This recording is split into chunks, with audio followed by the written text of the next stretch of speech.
What's up, Eager to Pleasers? Welcome back to another episode of the Eager to Please podcast. We have an amazing guest with us today, bringing her unique perspective and experience as a thanatologist.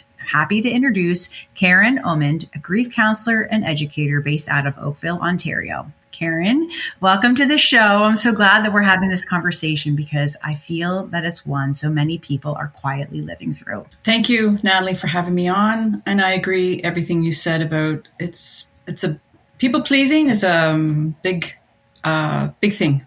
It sure is. And hopefully I pronounced that correctly. I'm guessing a lot of our listeners are wondering, what exactly is a thanatologist?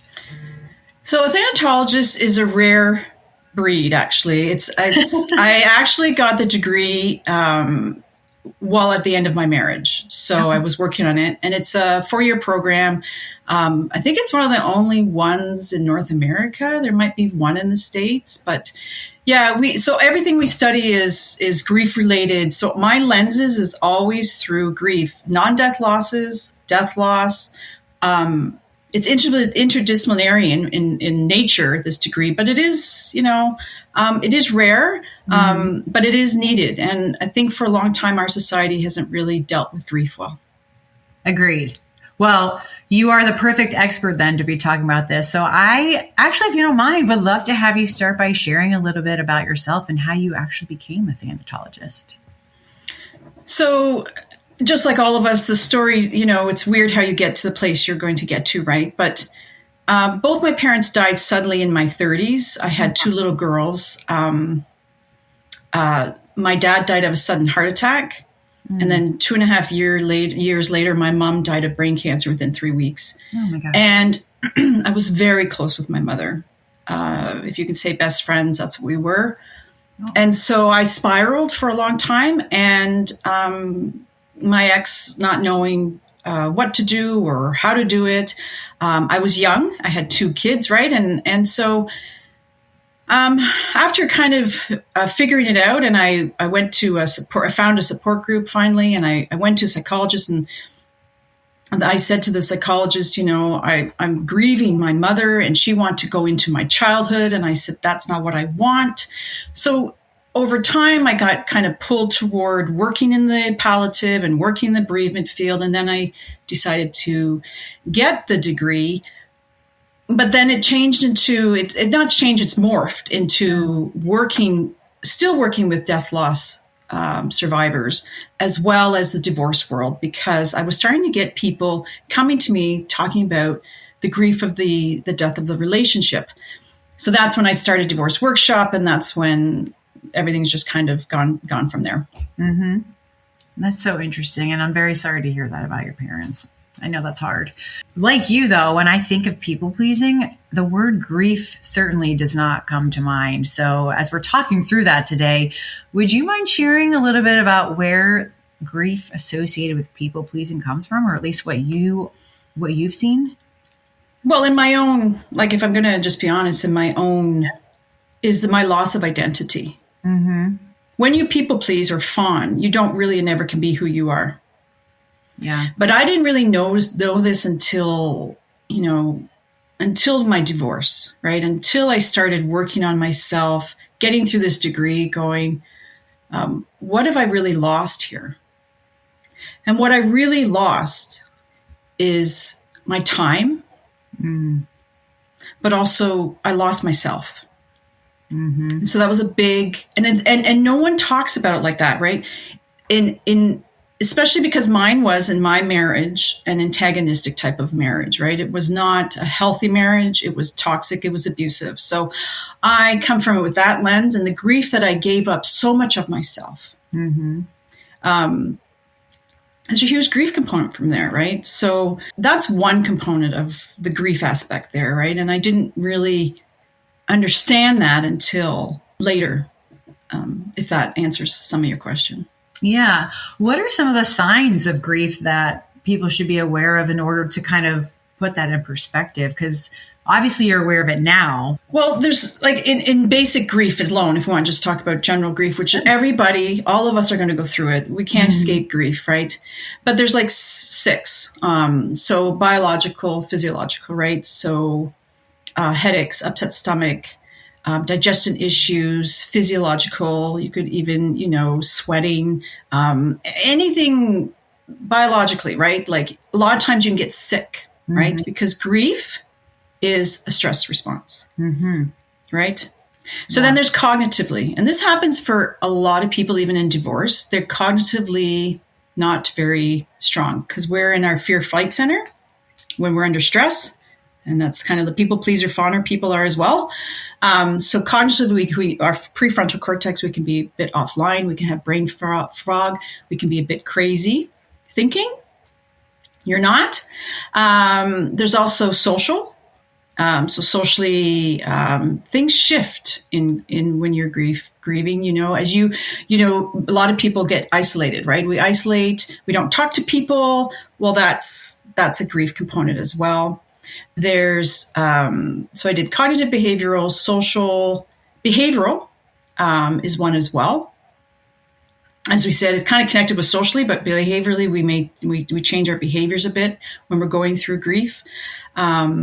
And then spiritually, there's one that is spiritually as well, where if you have deep faith, even in a death loss or divorce, you could be questioning if, why did your God, whoever that is, why did they do this? And why am I living this way? And how could you take this person from me? And so a lot of times they question the faith aspect of it. So there's a lot of different reasons of how grief shows up is very different for everyone. Another thing is grief is very unique. So how it shows up for you, Natalie, isn't going to be how it shows up for me. We generally sway between instrumental grieving and intuitive grieving. So instrumental meaning we do things. Intuitive means we show when we cry and we express. So don't get me started, Natalie. We'll just continue talking about this forever. But yeah, so that's some of it that I can share. Yeah, no, that's great. I feel like for me, one of my grief signs is crying. I don't know. And it's not just because I'm hormonal, I feel like it's such a great outlet, and you just feel a great sense of release when you can just let the waterworks fall. Yeah, it is. There's no shame in tears and there's no shame in thinking because a lot of people think their way through things. A lot of people sway and oscillate between the two. Yeah. When did you realize that you could put a name with the grief and that's actually what you were dealing with at that point in order to be able to move forward? Oh, good question. That's been a long process. That's been a long process. I think I've come more aware just recently that now I'm becoming more of me than I did for the decades before. And I could almost weep now because it's like what I actually became for other people and not myself. And that's what fawners do. Yeah. Someone said to me, it's like you bend yourself to a pretzel. Yes. Right. And I said, great term. It's not mine, it's hers. But it's like, I went, oh, brilliant. Because I could never be truly myself because it felt like myself was never good enough. Or I put that person, especially my ex, on the pedestal. And that's what so it's a process. Like I still have moments, right? And this is what grief does. Grief oscillates. It goes in and out, in and out, in and out. Some days I don't feel it at all about this time and other times I feel, wow, like I get, and it doesn't mean I always express it. But it does happen. It does. Sometimes I do. Yeah, absolutely. I love that you just acknowledge that because I do feel like some days you're good and other days you're like, man, this is like really hitting me out of nowhere. And I don't know where it's coming from, but all of a sudden you just have this wave of emotion and you're like, oh, okay, I need a minute. I actually had one of those just recently. And all of a sudden I feel like, and that's when I feel like you start making knee-jerk reactions because you feel so much and you're like, okay, this, and then this needs to change instead of just taking a minute to just sit in it. And allow it to happen and just feel it and be silent about it and understand, okay, I just need a moment to process what I'm feeling. Don't do anything crazy. Don't do anything rash. Don't make any knee-jerk decisions. It's just let the feeling happen. So. Yeah, but a lot of us avoid. Yes. Okay. So what you're explaining here is like, who wants to go down there? Like, I don't want to go down there. Like, avoidance is one of the things we do in complicated grief, right? We're like, one of the first things is like, are they avoiding? You can avoid for a while, but it's going to catch up with you anyways, right? So like, you can try. Most of us like to do that, right? It's avoiding going down the pain. I want you to lean into it. And that is hard to do. It is, absolutely. So piggybacking off of that, I sometimes feel that the detachment phase actually is beneficial, because when you're not in the situation, and the longer you're not in the situation, the more you can maybe get a handle on the feelings. Might not necessarily be the right way to describe it, but I feel like the longer the time, or the longer the distance, the situation then just becomes more manageable. It doesn't feel so overwhelming. So that we call integration. Okay. Talk to me a little bit about that. What is that? So integration is what I want for everyone I work with, either it's divorce loss or death loss. It's that you have integrated. So if I can give a metaphor, there's a jar theory, and it's 3 jars. So if you think of a small jar with a big ball in that jar, there's not a lot of room. Right? So you can feel think of all the pain points as the jar, and the ball is everywhere. Think of those early days when you've lost somebody, or you're going through a tough divorce, and it's a lot of pain. There's a lot of pain in that. Okay. So the next thing is the grief doesn't change, right? The ball stays the same, but your jar's gotten a bit bigger. So now we're in a medium jar, and the grief ball's the same, but the jar's a bit bigger. So that jar is you can tell by the metaphor, you're growing a little bit around the grief, right? And then the last jar is a big jar with the ball, because grief doesn't go away. It doesn't. It gets integrated, right? The pain points will show up from time to time, but that's what in Thanatology world, that's what we want. We want integration. It does not mean it'll ever go away. I do not like the word closure. There is absolutely no closure in grief. It just integrated, because it's not human. You once loved this person, if you were married and divorced now, or death loss, or pet loss, or job loss, like whatever it is, like these feelings can come up, and they're called stugs, because you're like, where did this come from, right? And they just come at you, and you go, oh, and that is grief. That's how we live with grief. Yeah. You mentioned in your practice, and I know that you also have a male counterpart that works with you in your practice. Was that an intentional decision to partner with a male? So there's 2 different perspectives on how to handle, situations that arise, whether it's divorce or grief. Well, I'm the Thanatologist, so the grief is mine. Separate. Okay. Yeah. Kirk is not. He's he'll help men. A lot of men more go to him than me. So that's more with the divorce world. Okay. But was it intentional? Yeah, because especially in divorce, there are both sides. Yes, and so we did that kind of, it was like both sides matter. And if you can have both sides working, then it means that at least one of the partners or exes are getting some help, whatever. Yeah. So we did that kind of on purpose. Nice. Yeah. You've started, I guess, on a personal project of writing a book, and you're in the middle of writing Life Theft, the 4-room recovery model. How did you get the idea for that? So this is my second book. My first book is called Just Separated. It's a workbook. And we put 2 years into that because it's a foundational book to help you get through divorce. And it's kind of a workbook rather than just a reading book. Life Theft, which is really more personal to me. It came in November of last year. I started writing blogs because I'm a blog writer. And I started talking about my childhood. And that grew into the marriage and divorce. And I put it all together that what happened to me, in a way, it was life theft. My life was kind of robbed a bit. So and you actually went there. I actually went there. Yeah, I did. I kind of developed a model.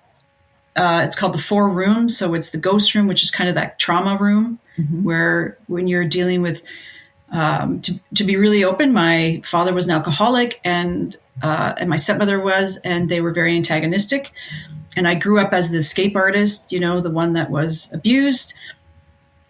And then so I started off that way, and I married someone like that, right? So when you come out of those so when you come out of that, I call it the ghost room. It's this room where a lot of trauma. And then if you don't work on that, then it's hard for you to heal in other ways. And that's like somatic body work, or, trauma therapy works, but that works as well as, seeing some therapists and stuff. And then there's the radical acceptance room, which is another room. And that is the room where the truth room, you have to visit that room. No one wants to go there, but visit that room. And then that's the room where you see things that you'll never unsee. So a year after I left, I had inkling that this person I had been married to might have been antagonistic or narcissist, but I had a flashbulb moment, and that was kind of my first thinking going, I have some truth here. I didn't want to visit it, but I visited it, so I called that the truth room. And then all of a sudden I started going into what I call the grief gallery, because I went, oh my goodness, so that's that heaviness of after I figured out who I was married to, who my dad was. Then I was starting to visit. I call it the grief gallery, where it's like, this is where all the heavy grief comes into play. And then the fourth room is recovery. So it's kind of, I mapped it out so I could kind of figure it out for myself. And when I go back, and I was telling you about oscillation between, in this map, you're going through all of these. You can go back into the ghost room when you have to transition with your kids, and you see that person. You're like, your nervous system goes, and then radical acceptance comes up again, and then you're in recovery for a while, and then you're in the grief room. So that's kind of where. But yes, I am going deep in this book. It's been a journey. It's been but I think I had to do it because I think it can help others. Understand all of this. So. Absolutely. Yeah. One of the biggest fears that I have struggled with is if I ever stop giving, that people won't like me. And I think as a people pleaser and a fawner, that's something that we always struggle with and try to have to check ourselves on that. In your personal experience or what you've noticed with your clients, what actually happens when someone stops people pleasing? And I know people pleasing doesn't ever stop, but when they get better at not doing it. I think we have to also peel that back a bit. So I love boundaries. Boundaries are really good, but we need to talk about internal boundaries, because you can say no, no, no, no. It's not that easy. It's hard to do anyways for a people pleaser, but you have to work on your internal boundaries, because if you were never listened to as a child, if you were abused as a child, and then you get into this relationship, when you say something out loud, like you say an external boundary, they can use that against you. Yeah. So just be mindful that it has to be more of an internal thing where you say to yourself, I don't want to do this anymore. And you have to figure out how to navigate that. So I'm a real, we have to work on insides, which will make our external boundaries become easier. Yeah. So, you do definitely have to work on the externals, but really everyone looked, and we had talked about that, the insides, right? Like you really have to work on that. And there's so much going on there because you've been so programmed. To be that fawner, to be that people pleaser, which is really in between hyper, the window of tolerance, we call it, where you're hypo and hyper, right? You're either low or you're high because you're on your internal scanner. Or you're also like the quiet mouse where you're like, okay, don't say anything. So you're navigating between all these things and, that internal scanner. So this internal scanner and this quiet mouse, it came up from my writing. I just started writing and I started feeling, and I said, what was it like to grow up in this alcoholic, abusive home? I said, I was a quiet mouse. So I would hide out in the garage when they were drinking and I wouldn't go in. Or with my ex, I was like the internal scanner. I'm like looking everywhere, right? And that's the fawning, right? I did it to survive. And that's what a lot of people pleasers and fawners do. We did it to survive. There's no shame in that. It's accepting that and grieving that, though, right? Like I gave up. I was 25, 26. I gave up a career for him. I put him on the pedestal and I felt like I was nothing. Why? I have to grieve that. I have to be aware that it actually happened, and I have to grieve that. And so I'm a big component of narrative therapy too, right? Like, write this stuff down. Yes. Right? Like your songwriting, however you want to get it out, but you have to get it out because that helps the healing. For sure. Yes. What are some other tools that you've used personally? I always love to know what works for people, because sometimes someone can pull something from your toolbox to see, like, well, let me try that. Some things that have helped you through the grief. Like you said, it never goes away, but at least it can help you manage it a little bit better. Well, aside from writing, I know we talked. I was going to say, which narrative therapy is good. Yeah. I always want my clients to do that. Not all of them do, because we have to find first of all, you have to find your own tools, right? Like we're all so different. Differences like between, well, both, I would say the death of both my parents, but also the divorce. I pounded the pavement. I walked a lot. That was one tool. I also really, really like forest bathing. So get out in the forest. Okay. Yeah. So it's not like I pounded the pavement because I think my stress response I needed to get some stress out and going to the gym. Right. But forest bathing is from Japan, and it is Shunin-yuku, I think. I probably mispronounced that, but it's more of a meditative walk rather than I have a blog on my I have a blog on it on my website. Just it's being in nature, and I did it. We studied in thanatology, but also I did it in some of my support groups. We walk by the water and walk in some nature, and it does really. There's been research that it really does help. So try that. And if you're in a metropolitan city, you can even go to the park, or they even say benefits of smelling pine in your place, or putting scenes on your That's one of the things I really love. If you're able to go in nature, go for forest bathing. I also like micro rituals. So micro rituals, so a lot of times, like I said, I didn't feel like I had any autonomy, right? Like I lost myself. I had no self-worth. So if you can do micro rituals, so little everyday type of thing to try to get something of yourself. Like, so maybe you light a candle every day, or maybe you have a ritual of putting on special skincare. It doesn't matter. It's your own. Maybe you buy yourself special tea. They're micro things that that are for you only, right? So it's even if it's writing an affirmation a day, or they're micro rituals. They're really, really important. I could go on, but those are some of the ones that have come out of the top of my head to help. Yeah, that's great. Like I said, I always like to hear new suggestions, because I'm with you. I like exercise. Not necessarily pounding pavement. I don't like to run like I used to, but just a good sweat, some sort of cardio or whatever. And I love nature too. Something about a good fresh air walk just kind of clears your mind. And, you're not checking your phone and you're not listening to music. Sometimes just silence and listening to the birds chirp, or, whatever, the car is going past. So, and that'll bring in some of those things that we've been trying to avoid. Sadly, right? Yes. But, you kind of, struggle with that in your mind. I don't know. Sometimes internal struggle is good because you can talk through it or whatever. But yeah. So for our listeners realizing that, this is me, I'm a people pleaser. I do this way more than I should. What is one small starting point that they can do to turn their automatic yes into an intentional yes, where they really want to do it? They're not just doing it to appease someone else. Well, think it over. Like think it. What does your body say? It wasn't me that thought this. This was Michelle Obama. I was listening to her, and she said, she was on some big podcast, and she said something like, what is something, like same type of question you asked. And she said, what's your body saying? Is your body saying hard no?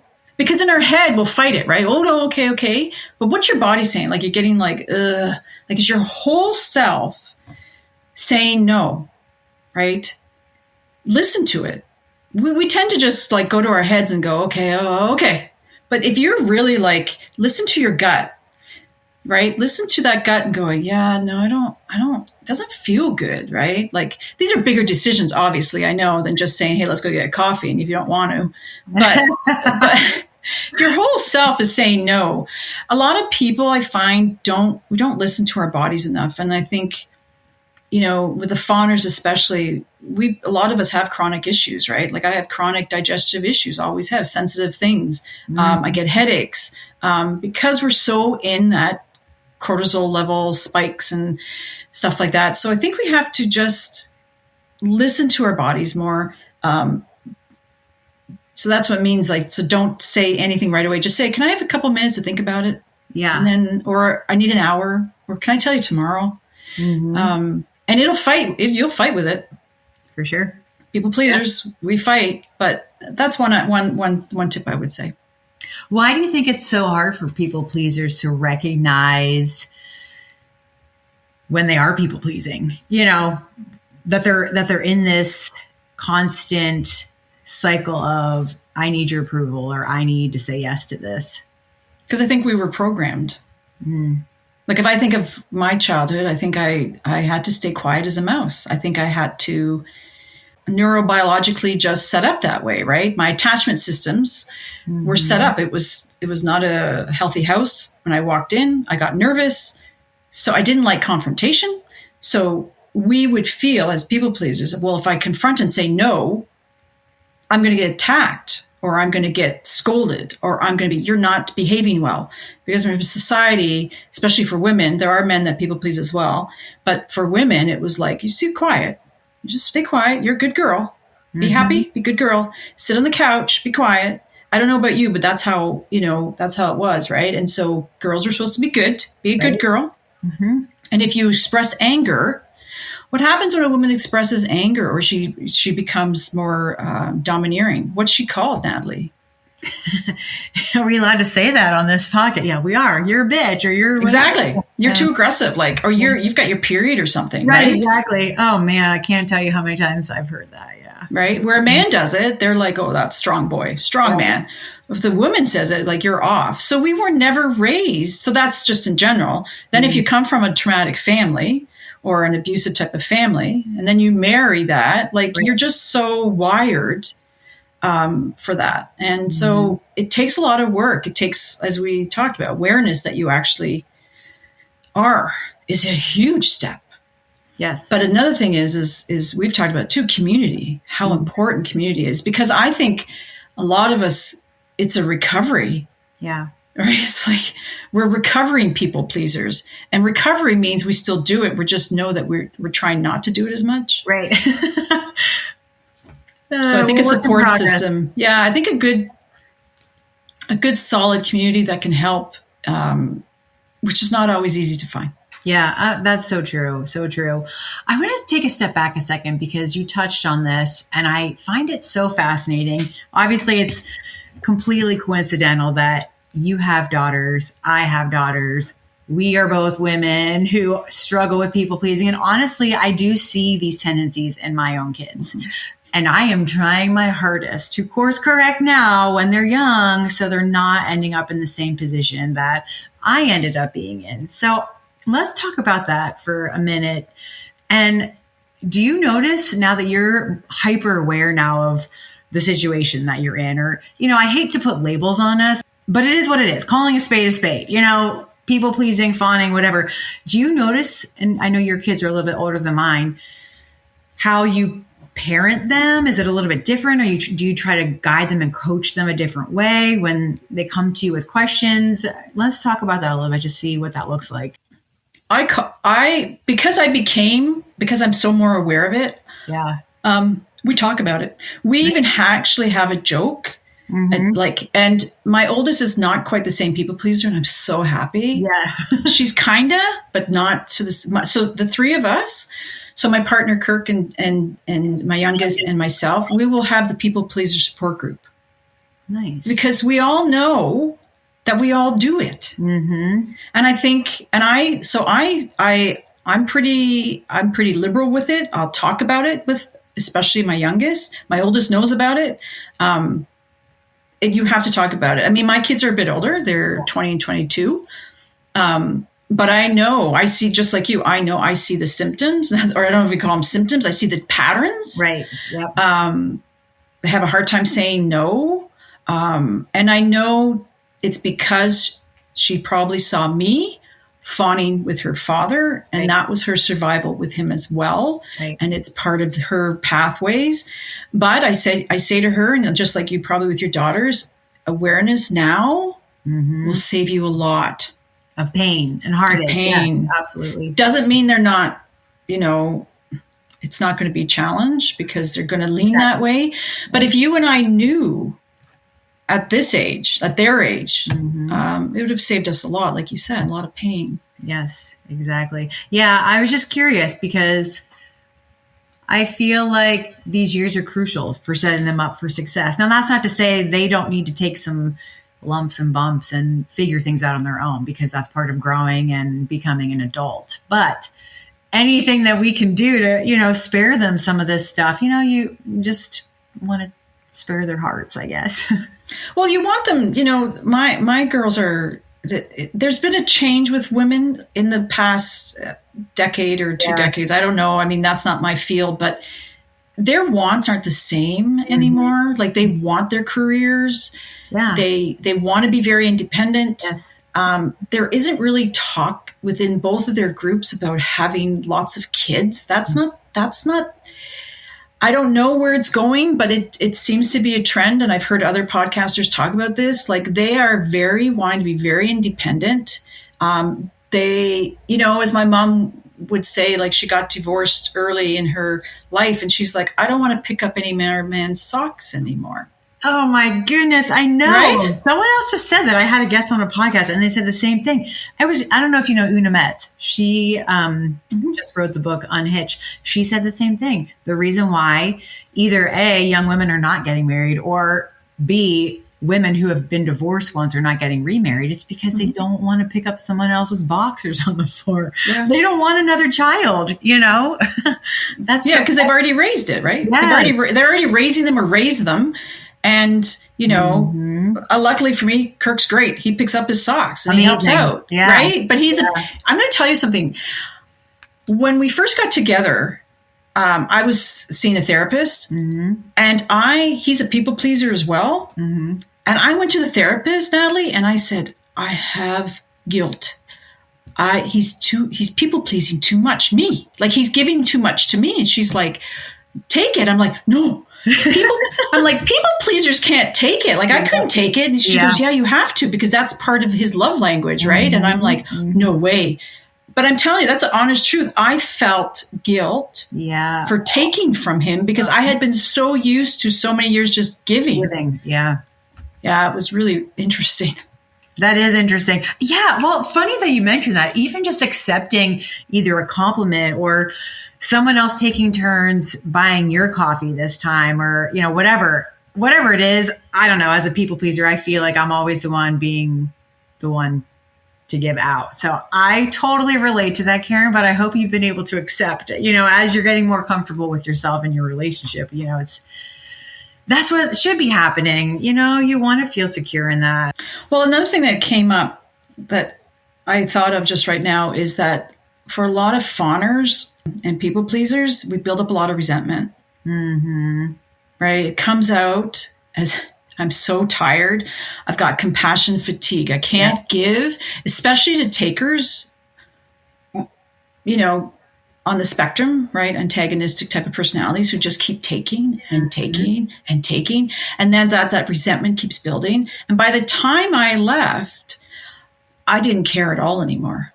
Yeah. Like, I was contempt almost, right? And that's your contempt, you're done. Yes. And I just remember going, I've never felt this way. Fawners don't generally feel such, like, I felt nothing. It was like soulless, right? I'm like, but I had just overdone forever. Like, I was just like, I can't do this with you anymore. So there was a lot of contempt, actually, and resentment with the people pleasing. I don't know if that's come up with other guests of yours, but it definitely is my story. Oh, for sure. Anger and resentment, 100%. Yeah. And I know that we've talked about this a little bit on your podcast.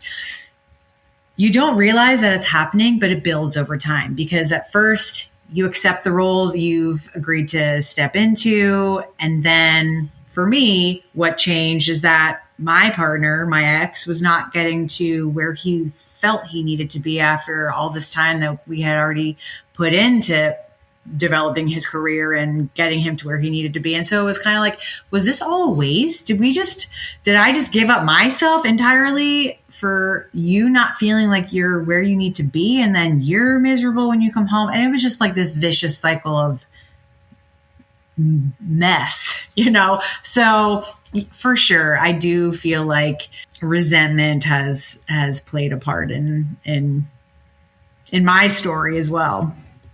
Yeah, I think we should be mindful as fawners and people pleaser on who we're people pleasing anymore, right? Like, I don't mind giving to my girls, right? It's a mother love, and I'll try my best, right? But there still has to be some boundaries with that as well, right?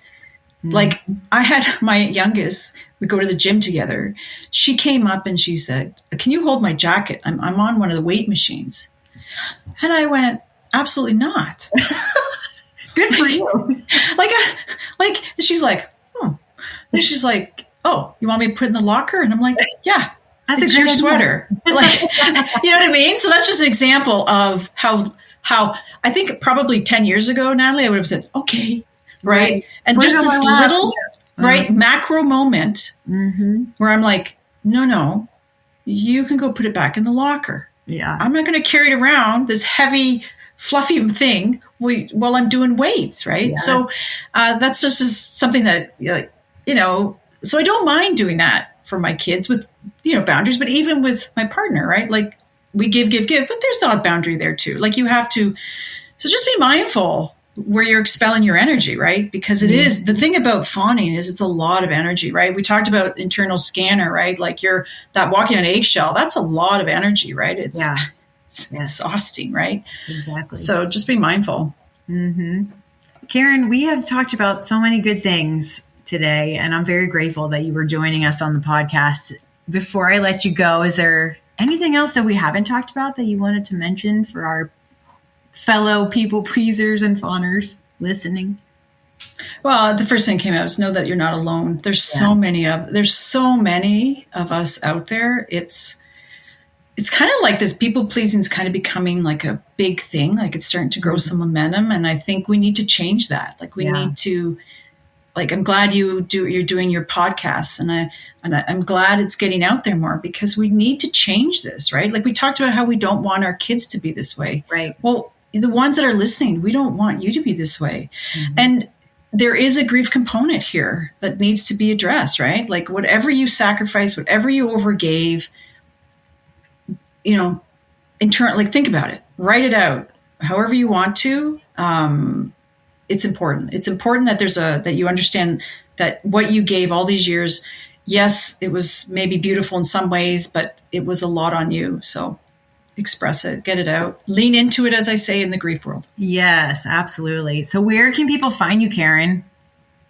So divorceworkshop.ca. I have a book called Just Separated. Life Theft will be coming out in September. Yay! I'm excited about that. Years. You did some hard work on that. So I did. It's been hard, I have to say. When you do a self-memoir, self-help book, absolutely, it's hard, but I think it's important. I also have Just Separated podcasts that you've been a guest on, and I have workshops. I'm doing a people-pleasing 1 hour free workshop with Kelly Sedgwick Drummond, and that'll be into March, I think, and that's going to be reoccurring. I think Kelly and I are going to do that. Wonderful. And and I have a consultation too, especially those who are grieving divorce, and I also help with death loss as well. So that's they can get in touch with me that way as well. Perfect. So one quick question though, with you being in Canada, does that cross over to the States? Are people able to cross over boundaries? Nice. Wonderful. Yeah,